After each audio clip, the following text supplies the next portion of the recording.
আমরা ঠাকুরের থেকে ছিটকে যাই। তো আমরা যখন এই যে ইষ্টভীতিটা বন্ধ করে দিই বা মাসের পর মাস জমা করা হয় না বা নানা রকম আমরা অভাব অভিযোগ করি, তো ঠাকুরের থেকে যখন দূরে সরে যাই, মানে কি ঠাকুর মানে আমরা শুধু মনে করি কি ফটো বা আকাশে হয়তো কোনো সোনা গয়না পরা কোনো সাদা ঘোড়ায় করে আসবে বা রথে করে আসবে, সেটা আমরা মনে করি। সেটা কিন্তু কখনোই না। কেন, যখন শ্রীরামচন্দ্র এসেছিলেন তখনও কিন্তু তিনি মানুষের রূপ ধরেই কিন্তু এসেছিলেন, মানুষের শরীর নিয়ে এসেছিলেন। তিনাকে কিন্তু একমাত্র সেই ভক্তরাই কিন্তু চিনতে পেরেছিলেন।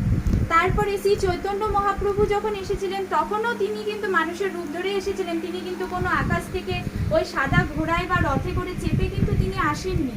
তো আবার যখন শ্রীকৃষ্ণ এসেছিলেন, যারা এখন অনেকেই শ্রীকৃষ্ণ রাধাকৃষ্ণ মানেন, তো তিনিও কিন্তু মানুষের রূপ ধরে এসেছিলেন। তো এটা হলো কর্মের জগৎ। কর্মের থেকে কেউই কিন্তু বিরত না, কর্মের থেকে কোনো কিছুই না, এমনকি ঠাকুরও না। তিনিই কিন্তু বিধির বিধানের মধ্যে তিনিও আছেন। তো যখন শ্রীকৃষ্ণ এসেছিলেন তখন তো কংস ছিল। তো তখন যখন কংস ছিল তিনাকেও কিন্তু যুদ্ধ করতে হয়েছিল। এমন না যে তিনি ঠাকুর ছিলেন, এই আমি আশীর্বাদ করে দিচ্ছি, এই যুদ্ধ আমি জয় হয়ে গেলাম, তা কিন্তু করতে হয়নি।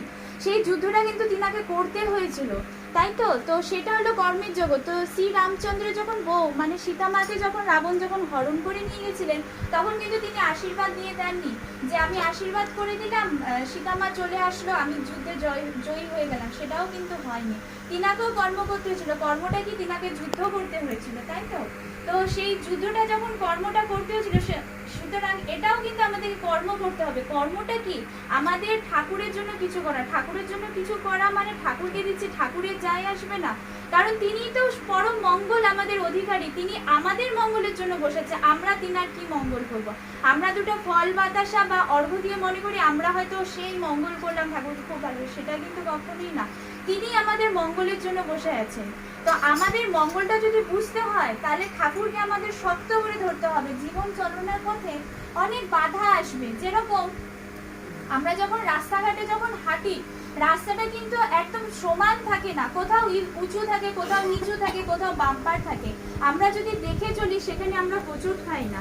সেরকমই জীবন চলনার পথে যদি ঠাকুর থাকে, ঠাকুর যদি আমাদের হাতটা যদি ধরে থাকেন, তাহলে ঠাকুর সেই পথে আমরা কিন্তু হোঁচটটা খাই না, হোঁচটটা কিন্তু আমাদের খেতে হয় না। কিন্তু ঠাকুরকে যদি আমরা যদি ছেড়ে দাঁড়াই, তা ছেড়ে যদি সরে দাঁড়াই, তখন কি হয়, জীবন চলনার পথে ওই রাস্তার পথে হয়তো প্লেন রাস্তা, আমরা হয়তো ফট করে পড়ে গেলাম, তো সেই হোঁচটটা তো আমাদের খেতেই হবে।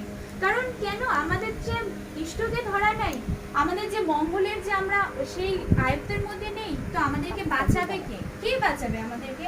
মা বাবা কি বাঁচাতে পারবে? কখনোই কিন্তু না। মা বাবা আমাদের ভালো মঙ্গল সবসময় করতে পারবে, তিনি আমাদের মঙ্গলের জন্য যা করতে হয় নিজেদের জীবন দিয়ে পর্যন্ত করবেন। কিন্তু আজকে আমরা যদি একটা রাস্তাঘাটে দাঁড়াই, কোনো যদি একটা বিপদে আপদে পড়ি, আমরা কিন্তু কখনোই বলতে পারবো না মা বাঁচাও বাবা বাঁচাও। বাইরে যদি আমরা বিদেশে পড়াশোনা করি, মা বাবা ফট করে গিয়ে এক সেকেন্ডের মধ্যে কিন্তু গিয়ে বাঁচাতে পারবে না। কিন্তু সেই সময় যদি আমরা যদি ইষ্টভীতি যদি করি, সেই যে আমরা মঙ্গলের জন্য যে আমরা যে দিচ্ছি ঠাকুরকে, সেই মঙ্গল তিনি কিন্তু আমাকে ধরে আছেন। আমি যেখানেই থাকি, আমি বাথরুমে থাকি, যে আমি গুহায় থাকি, আমি বিদেশে থাকি, যেখানেই থাকি, যুদ্ধে থাকি, যেখানেই থাকি না কেন, তিনি কিন্তু আমাদের সর্বাবস্থায় সব সময় তিনি কিন্তু আমাদের ছায়ার মতন থাকেন।